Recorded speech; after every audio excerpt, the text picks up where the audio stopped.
As you teach communication at the university level, what do you think students struggle with the most? Is it the vocabulary, fluency, confidence, or something else? Marks matter a lot, right? Which means we give you marks for content, yes, but also how you say the content, right? At the same time, we also have international schools in India where they teach their students how to talk English in a particular way as well. We even have film, we have Indian films that are shot in English, right? Learners are obsessed with that. So, what do you think?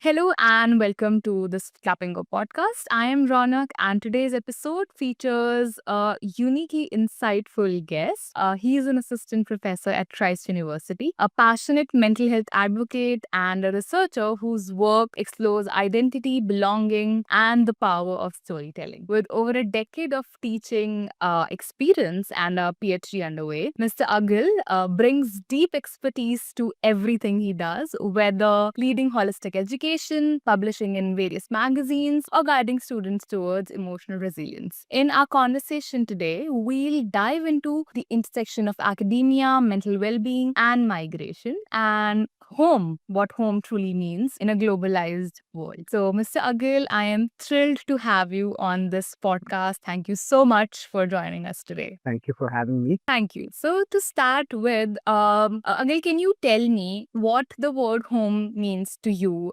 what it meant to you while growing up, and and how has that definition evolved over the time? It's a coincidence, but I was just reading about an article just the other day about home, and I was writing something about it. I think home is a very complicated term to use, but at the same time, it's also one of those most interesting words for me personally.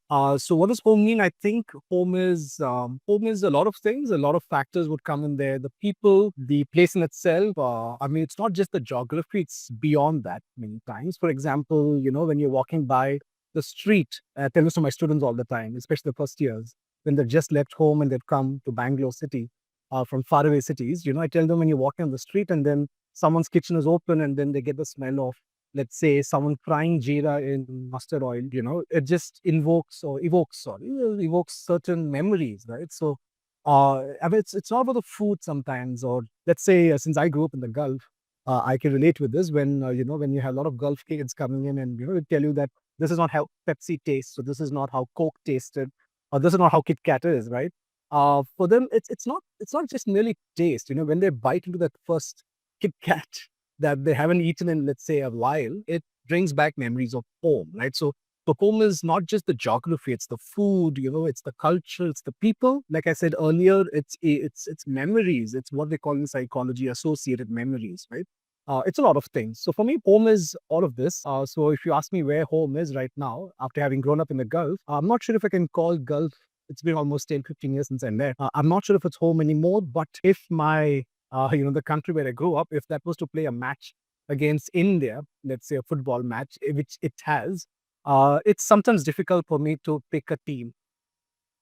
So that's what it is. Right. And something you said about the smells from the kitchen, I can relate to that so much because being a student like that myself, because for my graduation and my master's in linguistics, I came away from my hometown to Delhi. And that's so true. The smell from people's kitchens, and that just reminds you, that click, and you instantly remember the food that you had at your home, and that only the privileged ones get right now. That's what I felt all those years, that, oh, these kids are so privileged. They don't have to leave their homes. They don't have to leave their families to study. So that's just not very fair with some people. But that's how people grow. And I've seen that kind of difference in people's personalities as well. People who remained at their home all their lives, in their comfort zone, having all the facilities. But people like me who came out of their shells, out of their nest, and stayed somewhere else. So that's so true. That is completely, completely relatable. So I really would love to have some of your insights about your relation with English. So when did your journey with this language really begin, and what was your relationship with English growing up? Okay, so English is one of those subjects which I've always enjoyed ever since I was a kid. I think begins with this idea that so my mom was the one who actually taught me English. She would sit me and my brother down, and she would have this Ren Martin book, right? And this Ren Martin book is this back in the day that was the book, right? When you go to any English, I mean any family, Indian family that wants to speak English would have a Ren Martin book with them. I'm talking 1990s, and she would sit us down and teach us English, right?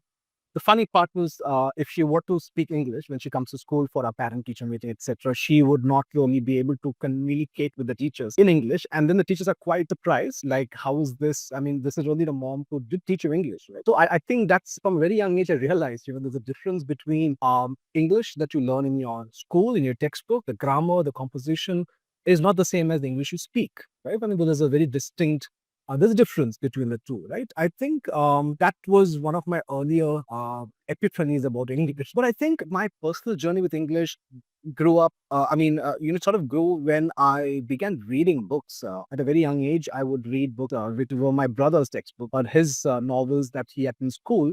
He was almost 8 years senior to me, but I would pick up those books and start reading it, and that's where it all began. So let's say Charles Dickens, or maybe Enid Blyton. I mean, how can you forget Enid Blyton's books? I mean, all of us, many of us grew up, right? I mean, an entire generation after generation grew up reading Enid Blyton's books, whether it's your the famous five or any of those other short stories. I mean, that's personally where it all started for me. Charles Dickens probably, and Enid Blyton books. That's where it started. Yeah. Wow, wow.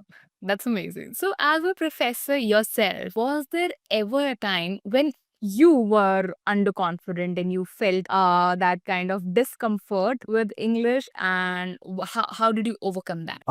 As a professor, I think many times it sort of, in a class, we have all sorts of students. And you have students who come from really privileged families. You have students who come from not so privileged families. And English, let's face it, is a language. If you need to speak English a certain way, you need to have gone to a certain kind of school, which means your parents should have spent a certain kind of money, right, to acquire that sort of English, right? So it's a question of privilege as well. At the same time, I have students in my class who are not so comfortable speaking English. Now, what I'm trying to talk about is how many times I see many of the students with brilliant ideas. Let's say when I go to these BBA classes or BCom classes where students have so many good ideas, but they lose out on the opportunities because they simply can't communicate, right? Or they're too scared, or let's say they're intimidated by English, right? So, and I began teaching 10 years ago. I remember I would have students who come up to me, after class, after college hours, and come and ask me, so how do we speak English? The way some of our friends do, or the way that some of our teachers do, how do we speak English? And then I have to sit them down first, give them confidence. I think that's where it all starts from. For me, that's what my experience tells me. I give them confidence to start reading books, writing, and then I would sit back, ask them to bring back their writing every week. I'll ask them to make a small notebook, and then I keep correcting their English. And then with time, I'm quite happy when I see them getting placed in companies after a year, after 2 years. So the discomfort lies in the fact that many of them are intimidated by the language, English, which it should not be so. But then, we have a past. We have a certain kind of social cultural past where English is a preferred language. And there are reasons for that. There are cultural reasons, historical reasons, and political reasons for that. No denying that. At the same time, like I said, it's a language of privilege. As long as we're aware of it, I think that's where it all starts. Because I've seen students who laugh at teachers who may not be able to communicate in a particular way of English. Again, that's not fair, right? Or there are so many stories of extremely important Indian personalities who have come to schools and colleges and getting glued down because they don't speak English a particular way, right? So these are things that, so one of the first things I tell them when I go to my class is this point of privilege, right? And the fact that it is one of the most messed up language, because you can read READ as read or read, right? You need to know the context to the language. So it's a messed up language, but that's what makes it fun as well, I believe. But yes, there's no denying the fact that it's a language of privilege. We have to just accept it as it is. That's true. You mentioned like really a really important point that it's a it's all about privilege and it's a language of privilege and something that since I have been a English instructor here on this platform for a while now, and my only experience is here. So I have met n number of students, and I have experienced a similar thing that you mentioned, and I always tell them that we hate the fact that if we don't know English and we are not as acquainted with that language, we are gonna be made fun of. So that's just true, and it's sad. It's a sad reality. But English is not our mother tongue, but we have to be fluent in this language. We have to learn that language because any opportunity that we're looking at depends on the same. So that's very true. And this coming from your experience really. So Actually, the global language, you have to. Sorry, I interrupted you. I was just saying that English is a global language. I mean, all said and done, it's a language. It's a window to the world. I mean, of course, you have Google Translate if you really need to, but then it's not about Google Translate. It's about there are certain things that you lose out on when you do not know the language, and that's true of any language. But English being one of those globally spoken languages, it does open opportunities for, especially a country like India, where we have a good nation who are not privileged. This is a language which can open up a lot of opportunities. I think that is also a fact, along with, I mean, goes with my previous point where I said that it is a language of privilege, right? So at the same time, uh, I mean, I'm hoping that with institutions like the one that you're working with, right, these are places where people can stop fearing, or being intimidated, and they can actually start speaking the language. right, right. Absolutely. So, and one point you rightly mentioned about confidence, that that's the first thing you try to give to these students. And especially for students who come from small towns, or they have a background of their regional language, because that's how their schooling was. English does feel intimidating. So, how do you help them? What do you say to them? Because we here have a lot of learners like that, and I'm sure they'll be benefited by your wisdom. But I do not know if I want to call it wisdom, but yeah, sure. I mean, from what little I have gained in these last few years, when I said confidence, what I actually mean by that is I want to first make them feel comfortable with the fact that they come from a certain place and the accent is going to creep in, right? And that's just a fact.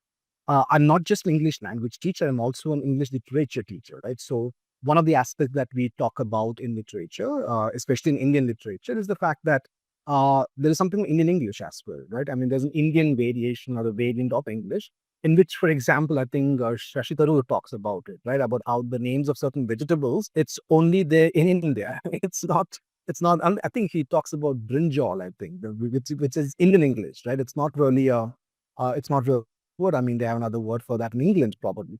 My point is, I first try to tell them that it's okay to have a certain accent in the way they speak. So I first tell them it's okay to have a certain accent, and we all do. I think that's the first and foremost thing. I always tell my students this in the class as well. When someone speaks in or when someone tries to sing a song, 40% of the country speaks Hindi. Let's say someone sings a song in Hindi from South India. Let's say a southern actor, someone sings a song in South India.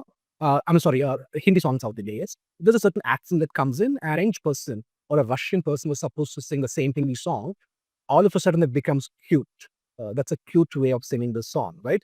I asked them if that's the case with Hindi. I mean, why can't it be the case with English as well? I mean, you've got to realize that we live in a country, there are more than 600, 700 languages other than the constitutionally recognized one. There are so many dialects, more than probably 500 dialects in the country. I mean, we live in a country where I just told this in the class this morning, where you travel 50 kilometers from where you are right now, you speak a different variation of the same language. I mean, in a country where we have so much of diversity, do you really want to think about your accent in English, right? So that's where I start giving them the confidence for it. I tell them that it's okay, right, to have a certain accent. Because the point is, of course, I mean, they come for a spoken English class, probably they also learn accent or how to speak, how to pronounce certain words, and that's totally fine. I tell them it's okay to have certain accents because that's what they're most afraid on, right? So I first tell them that's okay. I'm sure you, as an instructor, would also agree with this, which is confidence is the first vector. And then you can go on teaching them about the nuances of the language. Absolutely, that's true. First, I think we need to get them to speak up at least. So we can't start going in the direction of teaching them grammar or everything that comes under the umbrella. Just make as many mistakes as possible, because that's how I'll be able to correct you. That's, you give me something, and you give me a syllabus to correct you on. So that's the most important thing. And you mentioned accents. So something that some of my learners are really, really interested in is to learn how to speak in a certain accent. They want to sound more American, they want to sound more British. So I'm sure you must have come across some of your students who are interested in that. But I try to tell them that it's okay, you are aiming at something, but it will I think it's not natural, in my opinion. Because what I feel, accents, you gain an accent, you somehow become a speaker like that because of the region you are in, because of a particular country or city you're in, and the kind of people you have in your surroundings who are speaking in that particular way. So what do you think about that? And what should the learners know about it? No, you're absolutely right. I think a lot of people, the aspiration is to talk English, the Queen's English, for example, or the American English. I think Netflix is part of the problem. But I mean, it's always been the case. No, I mean, we have a growing audience in India for Western media, and I mean, we live in a globalized world, and there's no telling. I mean, uh, how they're exposed to these sorts of cultures. I mean, I always tell my students, any language is not just a language, it's a culture, right? For example, when you watch English films, it's not just English films you're watching. When you watch a Big Bang Theory or a Friends, right? It's also you want to taste that coffee that they're tasting, right? So all of a sudden, Starbucks becomes an interesting space, right? Or for that matter, you want to dress the way they're dressing. You want to taste. I mean, look at Korean, for example, right? I mean, K-pop has become so popular. The K-dramas have become so popular. Now look at Bangalore City. You have so many shops sprung up out of thin air, which sells you Korean noodles, and you have all this. I mean, gimbap or whatever that is. I mean, and there's a market for that. So see, I always tell them it's not just the language, it comes with its culture. And therefore, when a language goes, it also takes its culture away, right? Which is why you have a lot of resistance when it comes to language imposition because people are scared of culture. Having said this, right? Having said this, when students come and ask about how do you speak English a certain way, like for example, the American accent or English, British accent, the question is, you ask them why and then what. For example, when business students come and talk to me about this, I tell them, see, your main agenda is to have a startup, or maybe you want to join a business, or you have your own family business, right? Whom are you doing your business with? You're working in India, you're working in Indian society. Any business is established based on human relationships, right? So if you want to be relatable to your client or your customer, you need to speak like them. And they don't speak American English, they speak the regular Indian English. So what do you want at the end of the day? You want, or do you want to speak a certain way? And of course, I mean, a company is about profit, right? So they're like, yes, I want to establish good customer relationships. And I say, you got to talk like them. In fact, I tell this to some of my students who graduate. I tell them that when I used to go to certain classes where there's a predominant, let's say a certain region is more predominant or etc. Like I have to change my tactics, right? I have to maybe change the way I speak my language as well, because I need to relate with my students. So sometimes I need to make a joke that doesn't sound, grammatically correct, but then it clicks with the student, right? Or students, right? And that gets them hooked on. And once they hooked onto it, then you can figure out how you want to, So my point is, I that's what I tell my students, right? At the end of the day, why are you learning English? You're learning English to do a certain job. Where is job being done? A job is being done in India. In that case, this is what you're going to do. Unless, of course, they say, we are working in a call center where we need to be talking to American clients, etc. In which case, they'll train you there how to speak certain words. And that's what call centers in Bangalore do. They train you, all these VPOs, they train you in speaking a certain English. I think it all boils down to what is your agenda of learning English, right? And that should make sense to them. Absolutely. Knowing your why is the most important in this case, I think. So that's what the learners should first know and then move ahead in the direction of this language. As you teach communication at the university level, so what do you think students struggle with the most? Is it the vocabulary, fluency, confidence, or something else? Since you mentioned university, right, I should tell you they're most concerned about their marks, right? They're most concerned about the exams. Right? I mean, they don't really, some of them don't care how they speak English. They just want to know how to write the exam, right? Marks matter a lot, right? English is one among the other subjects that they learn. So for them, it's all about how do we write this answer? How do we, sir, I wrote this answer, I wrote all the points, but I still didn't get the marks. And then I have to explain to them that this is not a theory subject, this is a language subject, which means we give you marks for content, yes, but also how you say the content, right? So I would give the distinction to them. But otherwise, there'll always be a couple of students in a class of 80, let's say, or 85. There'll at least be some 10 students who will meet me after class at some point and ask me, sir, how do we become better in English, right? How do we improve our English? And that's not for marks. They genuinely want to make a difference in the way they speak the language. Um, so so that's where usually, and if they come like that, then of course I will guide them towards maybe I always tell them, no, you got to read more first, and then you can start writing. So then I suggest books to them, or I suggest ways in which they can start reading. Maybe I'll enforce it on them by telling them you should go to the library, pick up this book, come back reading after 10 pages. I tell them if nothing goes in, how will it come out, right? And I give them examples of films. I tell them good films are a result of directors who have seen and observed the world around them. And films always click with students. So, I tell them unless you observe the world, you can't be a good filmmaker, you can't be a good actor, right? And they relate with that. Not with that they're actors, but they understand what I'm trying to say. So I tell them to go to read to improve their English, right? Only then they can start writing. I tell them watch whatever you want. If you're into fashion, you're into, let's say, you're into automobiles, pick up an automobile magazine and start reading. Pick up a fashion magazine and start reading. The place where I work in Christ University, to the library, we have access to almost every single magazine and newspaper that's there in India.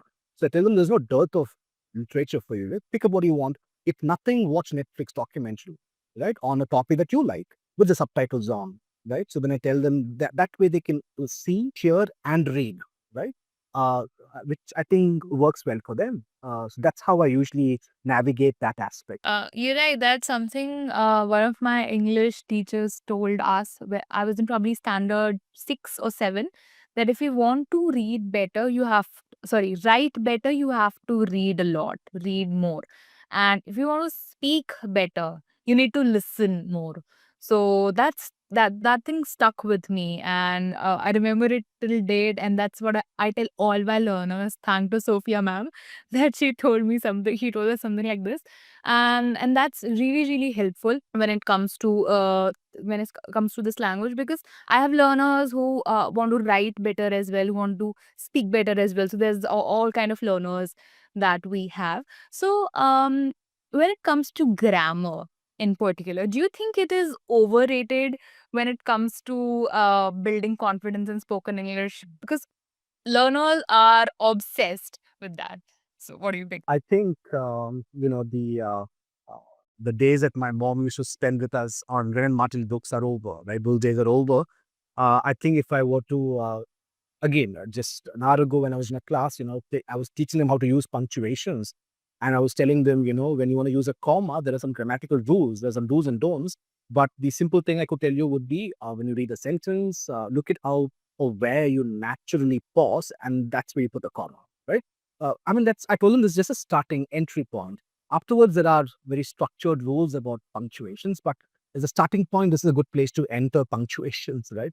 But like I said, no, I personally don't think those days are over because let's take a look at this. Let's say I can't write a good sentence in English. So what? You have Grammarly, you have ChatGPT, you have AI, you have so many AI. You live in the age of AI, right? Now, if someone writes a grammatically problematic email to me, one of my students, 10 years ago, 5 years ago, I would have been okay with it. But now I would be like, you're lazy. It's okay if you do not know English, but you can spend 2 minutes putting your stuff through ChatGPT and then getting it fixed, then sending it right. So I tell them, see, now it's it. So when you write, at least grammar, you have all of these apps to help you out. Now, when you are living the age of AI, a textbook with all its grammar rules may not necessarily be useful for you, right? You're in the age of Netflix, you're in the age of all these OTT platforms.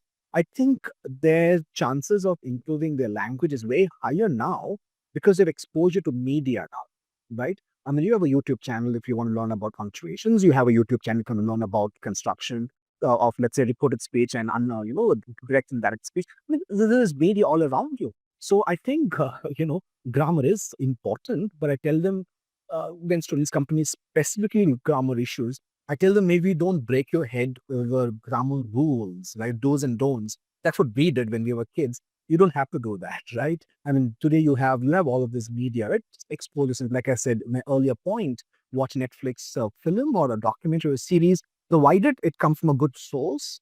It's good for its language. Like how back in the day they told us read the Hindu newspaper if you want to learn your English, right?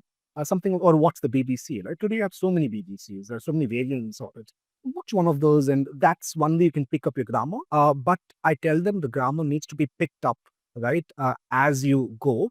It may not be studied, right?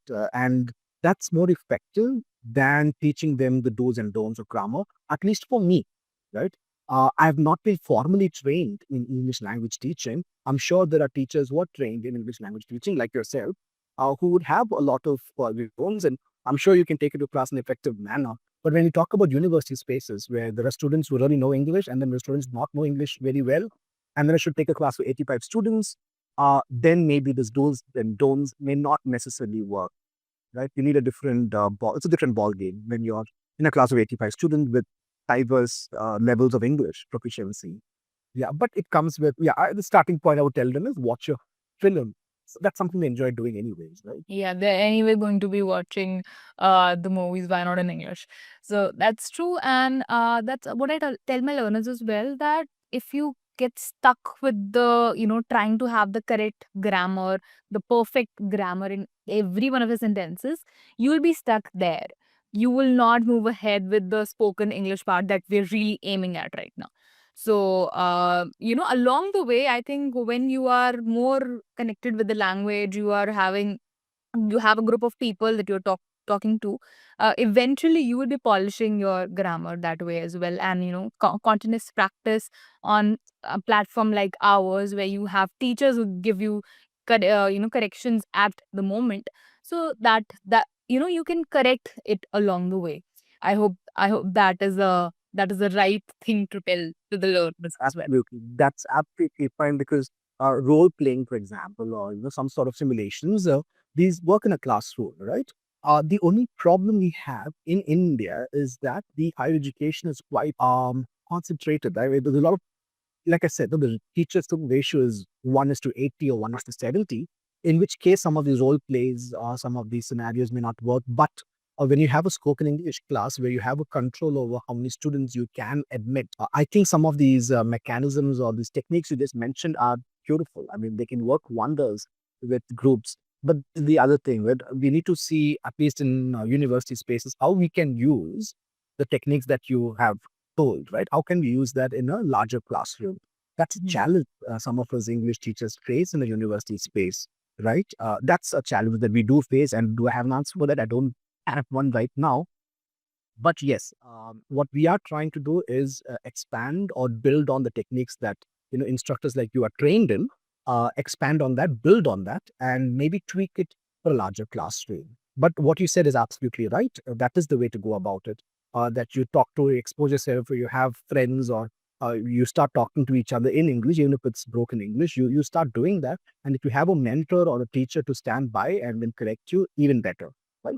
Absolutely, I agree with that. Absolutely. And because you mentioned BBC, I think right now we have so many Indian English channels and podcasts, and as you mentioned, documentaries, all of that available in Indian English. I think that really helps because this guy or this girl on TV or on the podcast is talking like me. Her pronunciations, her words, her sentence structures, emphasis on a certain thing is like how I do. So that's what I recommend. So I was just saying that these news reporters who have a similar kind of language like ours because they're Indian.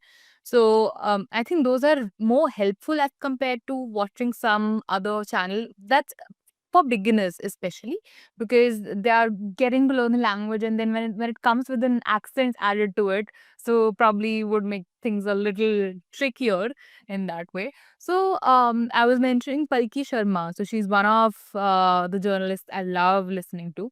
So that's the kind of things people have access to now. All right, so just I want to ask one more thing. So English or any other language also depends on the mindset we have, right? And it shapes our identity in a lot of ways. So, how does this language, English in particular, impact how we see ourselves or how we are seen by others? Uh, right. So I think life is a full circle, right? So it's coming back to the same point, which is it's a language of privilege, right? So um, when someone gets to speak English in a particular way, what it also says about me to another person, or about another person to another person, whoever speaks, right? It's is where this person went to school, probably, or what sort of social, cultural background the person grew up in. In fact, with the way you speak English in India, you can also make out from which place of India you're coming from, probably. At least a vague idea of north, south, east, west, right? I don't even have to see the way you look. Dialects or accents creep in. And of course, things are changing now. Like you said, we have journalists, or we have anchors, or we have, we even have film. We have Indian films that are shot in English, right? And it's becoming acceptable now to a large extent. At the same time, we also have international schools in India where they teach their students how to talk English in a particular way as well. So I think English does define the way people see us. It does define the way people see us. In fact, I remember, there's one occasion that happened in my life when I used to walk around in kurtas sometimes. And when I was on the campus one day and I was walking in a kurta, and I came across this person who was very surprised when I told this person that I teach English. And he was like, he just couldn't place the fact that people who wear kurtas can speak English, right? That's quite funny, because if you think about it, I mean, most of Gandhi spoke English, and he rarely wore a kurta. In fact, he used to wear his basic clothing. I mean, that's the kind of judgment people have, that they pass judgments on you based on the way you dress. So yes, English is going to affect the way people you project yourself in society. English does affect the way people see you, vice versa. So the fact that, and that's also the reason why parents send their kids to English medium schools, right? I mean, it's because they want to change certain ways or perception that people have about their community, because let's not forget that caste is also a very important angle when it comes to Indian society, right? So a lot of people find English as a door to more opportunity, and that means escaping from some of their socio-cultural or socio-political or socio-historical context, right? So English is also that language of freedom for many people. Uh, it's which is why when you, I mean, it's quite a sensitive topic, but this whole language issue you have in India, why do some people prefer English? Is because they believe it's neutral, right? It's neither yours nor mine, right? Therefore, there's like a neutral ground for both of us to speak. We're acknowledging that as well, right? So like I said, it's a very messed up language. It's got its own pros and cons. And one of the things is, like I said, the way people think privilege is associated with English. It's a fact. When people speak good English, you assume this person is a good person. He doesn't speak good English. And when I say good person, I mean even morally good person, a person who speaks English. And that's the assumption that people have. And like I said, it has a lot of reasons why that is. But it's the sad truth, right? It's also a global language, like I said. Uh, so that's what I have to say about identity and English. Even if you don't do it yourself, that's what people do to you if you speak English, right? There's a certain perception about it that goes around when you speak good English. It could be taken a bad or good way, depends on the context, on how it's taken. Uh, Surely, people losing on opportunities because of not speaking proper English is quite sad. But we also have to look at the global context in which English presents itself. There are also communities in the world like China, Japan, where their own languages take when people say, why can't we have something similar in India? Well, you're forgetting India's political past. You're forgetting India's own history, right? We can't have that one language suits everyone. We tried in 1960s, they tried to do that with the linguistic delusion of India and try to introduce one language as a national language, but that doesn't work in India. There are countries which tried that. Our neighboring countries like Sri Lanka tried it.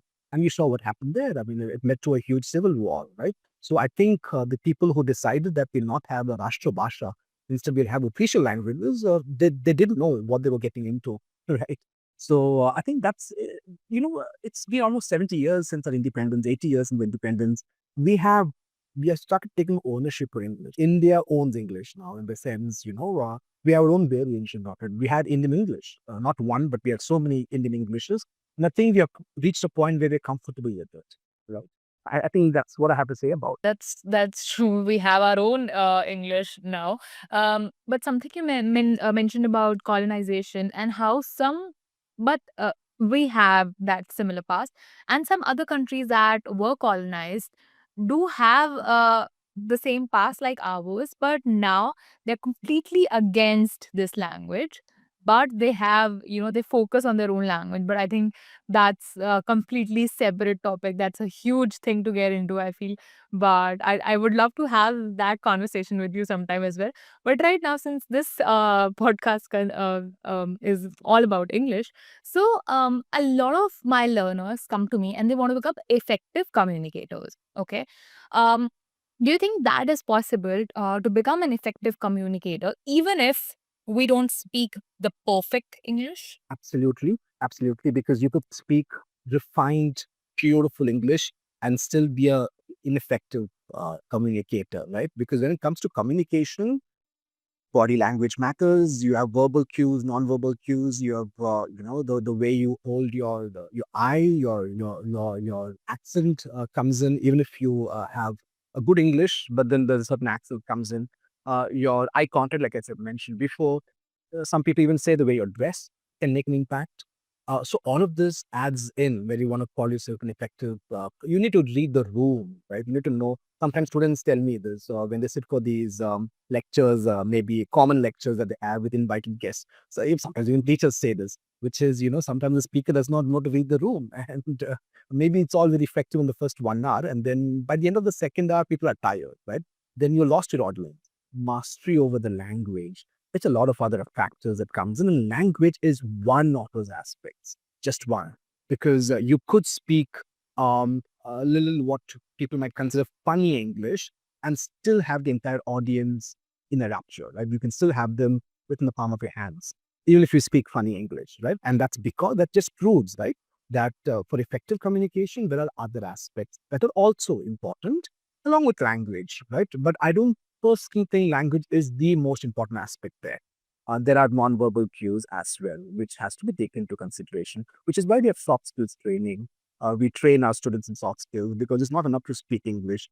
We need to know how to handle the language in its holistic form, right? That depends on the entire attire, the way you speak, the way you move around on the stage. If you're on a public speaking platform, if you're with your friends, how do you keep their attention? There's so many aspects to this, and that's a different topic altogether. Soft skills, which I'm sure many of these colleges and schools, finishing schools especially, would train their students in. I mean, we have agencies that train students in simply soft skills, right, to prepare them for placements and job interviews. I know a lot of schools in Bangalore city, startup schools, schools as in not regular school, but schools that teach them vocational courses like, let's say, programming. And then just a month before the placement start, they go to a intensive soft skills training program, one of which is English, you see. So I think effective language communication means non-verbal cues as well. Absolutely. So, really well said. And I hope all the learners would understand this thing, because these are the golden words, I think, to go into, to listen to when you are going into a language and you're trying to speak a particular language. And one more question about mindset and identity. How can educators promote pride in one's native language while also teaching English effectively? Because I face that a lot of times, and I tell my learners that it's us, it's our second language. It's not our mother tongue.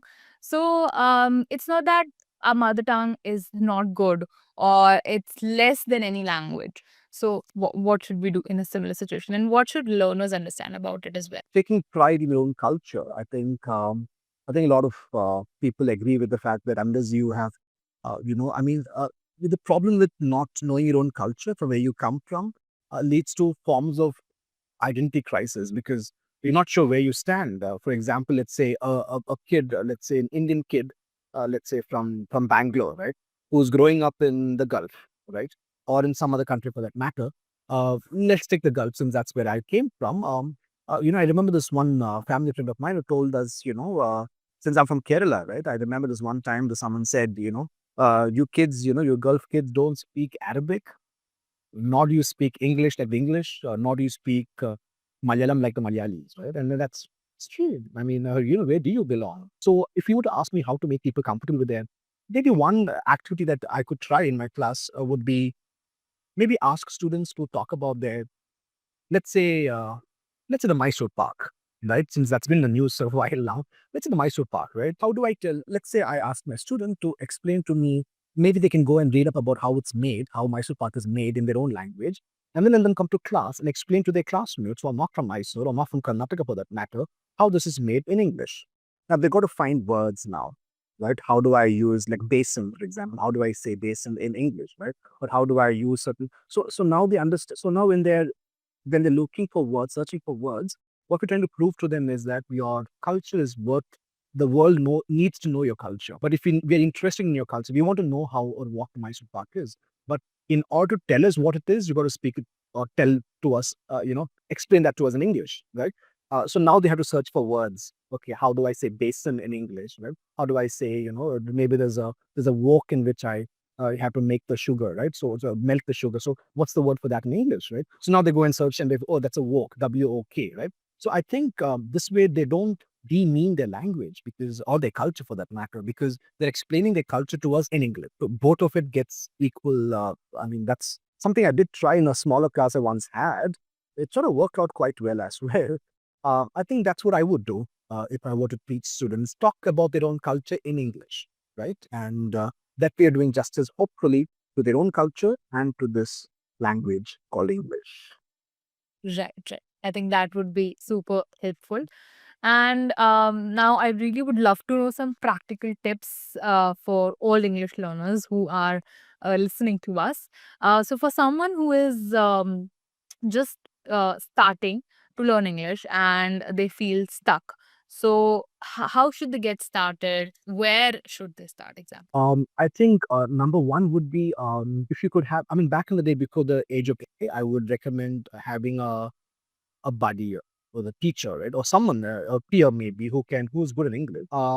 Keeping someone like that in your circle, and then going to them maybe once a week or maybe twice a week. That's what I did, right? With students of mine who are not very comfortable with English, I would ask them to keep a notebook in which every week at least they will every day or however it is they write something, maybe a page, and the next day they have another topic, and each time they come to me, I tell them what the mistakes were in the previous page and encourage them to make new mistakes, but not the same old mistake, right? Because I've explained to them. And as they go, maybe 5, 6, 7 pages, they start developing a certain level of confidence because they're like, okay, I've already learned these things. And when I tell them, don't make the same mistake, make new mistakes, I'm giving them scope to make mistakes, but not the same mistake, right? So they have to go back and check what the mistake was there and not repeat that here. But in the due process, they make another mistake, which is fine, right? So I think that's one way. That's one thing I do with my students.